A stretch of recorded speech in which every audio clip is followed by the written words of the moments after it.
15 شعبان کی رات میں ہمارے ملکوں میں جو ہمارے عجمی ملک ہیں اس میں وہ کچھ ہو رہا ہے جو نہ میرے نبی نے کیا، نہ صحابہ نے کیا، نہ تابعین نے کیا۔ عجیب و غریب عبادات گھڑ لی ہیں، عجیب و غریب اس کے اعمال بنا لیے ہیں اپنی طرف سے، اور مسجدیں بھری ہوتی ہیں اور روشنیاں لگی ہوتی ہیں اور آتش بازی ہو رہی ہوتی ہے۔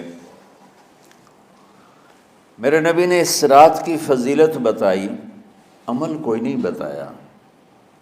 جیسے یہاں کوئی صلاۃ تسبیح کی جماعت کرا رہے ہوتے ہیں، کوئی اجتماعی تہجد پڑھ رہے ہوتے ہیں، کوئی دیگیں چڑھا رہے ہوتے ہیں، کوئی آتش بازی کر رہے ہوتے ہیں، تو وہ اس میں اتنا غلو ہو گیا ہے کہ یہ بھی ٹھیک نہیں۔ اور کچھ علماء نے اس کے رد میں اس کا اتنا انکار کیا ہے کہ اس رات کی کوئی فضیلت ہے ہی نہیں، یہ بھی ٹھیک نہیں۔ اس بیچ کا راستہ، اس رات کی فضیلت میں جتنی احادیث ہیں وہ ضعیف ہیں، لیکن اتنی کثرت سے ہیں کہ ان سب کا مل کر جمع ہو کر کم از کم وہ حسن لغیر ہی تک تو پہنچ جاتی ہیں۔ اور ابن عثیمین رحمۃ اللہ علیہ نے بھی یہ لکھا ہے کہ زیادہ سے زیادہ ان احادیث کے مجموعے سے، چونکہ اگرچہ ضعیف ہیں لیکن کافی زیادہ ہیں، تو وہ حسن لغیر ہی تک پہنچ جاتی ہیں۔ تو حسن لغیر ہی سے کوئی عمل ثابت نہیں ہوتا، عمل ثابت ہوتا ہے صحیح حدیث کے سے۔ ایک احادیث کی کثرت سے روایات، اور ایک امت کا عمل، کہ امت کا بہت بڑا طبقہ صدیوں سے اس رات کا اہتمام کر رہا ہے۔ لیکن کچھ عرصہ پہلے تک اہتمام تھا دن میں روزہ رکھنا، رات کو کوئی نوافل پڑھ لینا، کوئی دو چار زیادہ پڑھ لینا، لیکن اب یہ ڈھول تماشے جو اب شروع ہوا ہے اس کا تو کوئی وجود ہی کوئی نہیں ہے۔ تو اس رات کو اللہ تعالیٰ نے مبارک بنایا، اور حدیث پاک میں آتا ہے کہ اللہ تعالیٰ اس رات میں ساری دنیا کے لوگوں کی بخشش فرماتا ہے سوائے 5 آدمیوں کے۔ 5 کے سوا سب اہل ایمان کی بخشش ہو جاتی۔ مشرک، المشرک، پہلا مشرک، دوسرا مشاحن، مشاحن کیسے کہتے ہیں؟ دل میں بغض رکھنے والا، کینہ رکھنے والا۔ تیسرا مسبل ازارہ، اپنے پاجامے شلوار چادر کو ٹخنوں سے نیچے تک لے جانے والا، لیکن ایک شرط کے ساتھ کہ وہ تکبر کی وجہ سے ہو، سستی کی وجہ سے ہے، غفلت کی وجہ سے ہے۔ چونکہ جب آپ نے ایک مرتبہ اس کے بارے میں بات کی تو حضرت ابوبکر صدیق نے کہا یا رسول اللہ، میری چادر، عرب چادر باندھتے تھے جیسے ہمارے پنجاب کا لباس چادر تھا، اب وہ کم ہو گئے۔ ہماری تو بزرگ عورتیں بھی اور مرد بھی سب چادر باندھتے تھے، شلوار کا تو کسی کو پتہ ہی نہیں ہوتا تھا ہمارے بچپن میں۔ یہ تو پھر آہستہ آہستہ جب تعلیم آئی تو شلوار دیہاتوں میں بھی اور شہروں میں عام ہو گئی۔ تو اگر وہ اس لیے لٹکا رہا ہے کہ طبیعت میں تکبر ہے، پھر اس وعید کا وہ حقدار ہے۔ اگر ویسے اس کی نیچے جا رہی ہے تو میرا مالک ایسا، وہ تو ہے ہی رحیم و کریم، ہے ہی رحیم و کریم، ہے ہی رحیم و کریم، صرف شلوار نیچے لٹکانے سے وہ اتنی شدید سزا دے۔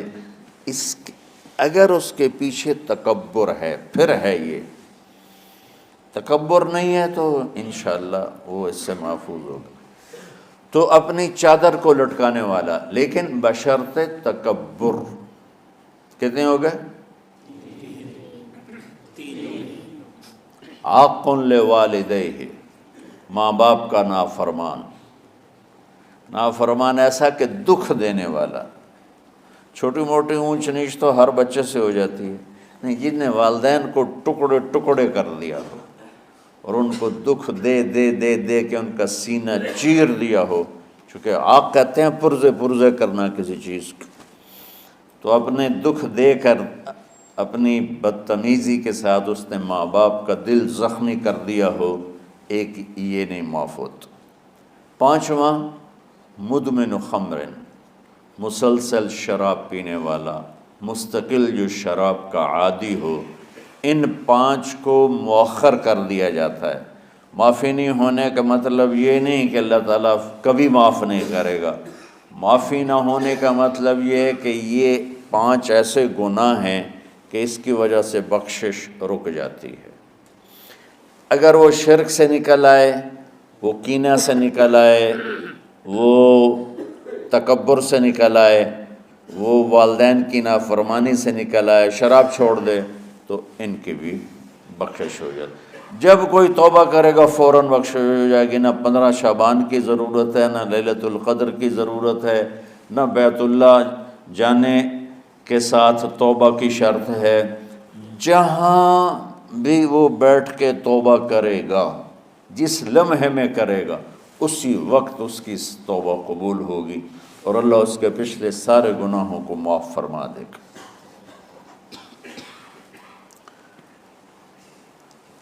دن کا روزہ، رات کا قیام، زیادہ زیادہ قیام سے مراد نوافل ہیں، کوئی گھر میں پڑھ لے، کوئی مسجد میں پڑھ لے۔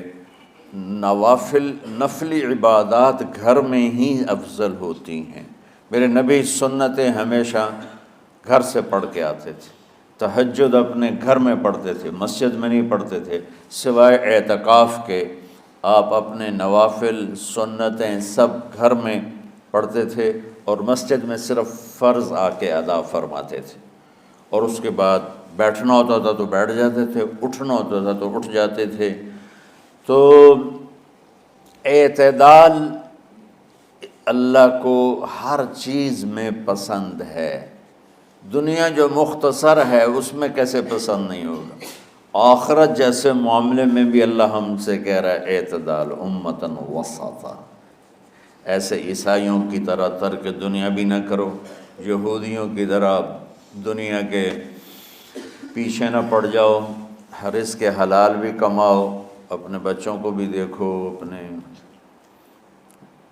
فرائض کو بھی دیکھو جو دنیاوی ہیں، اور اللہ سے بھی اپنا معاملہ ٹھیک کرو اور درست کرو۔ بعد کے زمانے میں صحابہ کے بعد سے ہی ایک انتہا پسندی امت میں آئی، ساری ساری رات جاگنا۔ فلاں بزرگ تھے، وہ رسے سے اپنے بالوں کو باندھ لیتے تھے کہ نماز پڑھتے پڑھتے جب نیند آئے اور جھٹکا لگے تو رسے سے بندھے ہوئے بالوں سے اس جھٹکے سے تکلیف ہو اور ان کی آنکھ کھل جائے اور پھر نفلوں میں شروع ہو جائے۔ ایک فلاں بزرگ تھے، وہ اپنے آنکھوں میں نمک کا سرما لگاتے تھے تاکہ آنکھیں جل جائیں، اس میں وہ جلن پیدا ہو جائے اور نیند اڑ جائے۔ یہ ایسے واقعات بھرے پڑے ہیں۔ فلاں بزرگ تھے، انہوں نے 30 سال عشاء کے وضو سے فجر کی نماز ادا کی۔ یہ اپنی جگہ پہ بزرگی ہے، لیکن یہ بھائیو یہ دین ہم پیش نہیں کر سکتے۔ فلاں بزرگ تھے، وہ 30 سال سے ستو کھا رہے تھے کہ روٹی کھانے اور ستو کھانے میں 70 دفعہ سبحان اللہ کا فرق پڑ جاتا ہے، تو روٹی کھائیں تو 70 دفعہ سبحان اللہ کم کہہ سکتے ہیں، اور ستو کھائیں تو 70 دفعہ سبحان اللہ زیادہ کہہ سکتے ہیں۔ تو لہٰذا ان کا مجھے تو 30 سال ہو گئے، میں تو ستو کھا رہا ہوں، میں تو روٹی نہیں کھا رہا۔ یہ دین نہیں ہے، یعنی یہ وہ دین نہیں جو ہم انسانیت کو پیش کر سکتے۔ یہ تو لوگوں کو دوڑانے والی بات، یہ راہبانیت کی شکل ہے۔ یہ وہ دین نہیں جو ہم لوگوں کو پیش کریں گے تو وہ کہیں گے واہ واہ واہ واہ کیا دین ہے بھائی، قبول کرو۔ یہ ایک قسم کا غلو آیا۔ میں ایک حدیث سناتا ہوں، بخاری شریف میں بھی ہے، مجھے اب ہر شے بھول گئی، لیکن وہ ہے نہی الغلو، اس طرح کر کے آپ لوگ زیادہ جانتے ہوں گے جو پڑھ رہے ہیں، کہ غلو سے نہیں۔ حدیث آپ کو سب کو یاد ہوگی کہ 3 صحابہ آئے اللہ کے نبی کے گھر اور پوچھا کہ اللہ کے نبی رات کیسے گزارتے ہیں؟ تو گھر والوں نے کہا سوتے بھی ہیں، جاگتے بھی ہیں، کھاتے بھی ہیں۔ تو وہ تینوں آپس میں کہنے لگے وہ تو نبی ہیں، سوئیں بھی تو کوئی بات نہیں، اور شادی ہے کوئی بات نہیں، ہم تو نبی نہیں، ہمیں تو کچھ کرنا چاہیے۔ ایک نے کہا کہ میں ساری زندگی روزہ نہیں چھوڑوں گا، ایک نے کہا کہ میں ساری زندگی سوؤں گا نہیں، ایک نے کہا میں ساری زندگی شادی نہیں کروں گا۔ تو دیکھنے میں تو واہ واہ کیا بڑی بزرگی ہے بھائی، بڑے بزرگ ہیں۔ ہمارے نبی کو پتہ چلا آپ نے تینوں کو بلا لیا، کہا تم مجھ سے زیادہ اللہ سے ڈرنے والے ہو، میں تم سے انا اتقاکم یا اخشاکم، الفاظ آپ لوگوں کو زیادہ یاد ہوں گے لیکن مفہوم میں صحیح پیش کر رہا ہوں۔ آپ نے کہا میں تم سے زیادہ اللہ کو جانتا ہوں، تم سے زیادہ اللہ سے ڈرتا ہوں، میں سوتا بھی ہوں، میں کھاتا بھی ہوں، میں روزے بھی رکھتا ہوں، میں چھوڑ بھی دیتا ہوں، میری بیویاں بھی ہیں، میں اپنی بیویوں کے پاس بھی جاتا ہوں۔ تم دین میں غلو سے بچو، پہلے امتوں کو ہلاک کر دیا دین میں غلو۔ دنیا میں غلو یعنی انتہا پسندی، ایکسٹریمسٹ ہونا، دنیا ہو یا دین ہو دونوں میں اعتدال بچو، اللہ تعالیٰ کو پسند ہے۔